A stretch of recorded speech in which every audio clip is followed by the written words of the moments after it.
আজ হচ্ছে সবার সাথে একটা রেসিপি শেয়ার করব, সেটা হচ্ছে গরুর মাংসের। তো যাদের বাসায় অল্প কিছু মাংস আছে তারা এটা করে খেতে পারবেন খুব মজা করে। তো আমার বাসায় খুবই অল্প কিছু মাংস ছিল। এটা দেখা গেছে যে ওইভাবেও রান্না করতে পারবো না। তাই ৪-৫ টা টুকরা জাস্ট ছোট, ছোট করে কেটে নিয়েছি।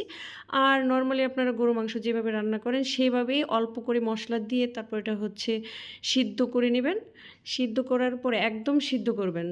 যদি 80% সিদ্ধ হয়ে যায় তখন এর সাথে ছোট, ছোট করে কিউব করে রাখা কিছু আলুর টুকরা দিয়ে দিবেন। তো আলু টুকরা দেওয়ার পরে আমি আবার সিদ্ধ করতেছি। একদম ভালোভাবে সিদ্ধ করে নিবেন। নরমালি মাংস যেভাবে রান্না করেন সেভাবে, জাস্ট মসলার পরিমাণটা একটু কম। তো এই যে আমার হচ্ছে একদম সিদ্ধ করা হয়ে গেছে। এখন হচ্ছে এটাকে আমি বাগারে দিব। এই যে কিছু মসলা দিয়ে দিচ্ছি। এই যে মরিচ, তারপর তেজপাতা, একটু জিরা, তারপরে হচ্ছে যে আপনার এলাচ, পেঁয়াজের পরিমাণটা একটু বেশি দিতে হবে।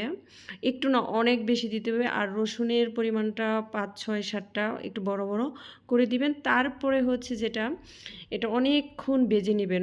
ভাজতেই থাকবেন, ভাজতেই থাকবেন। একদম ভেজে, ভেজে আপনার রেসিপিটা হয়ে যাবে। এটা অসাধারণ, সেই মজা।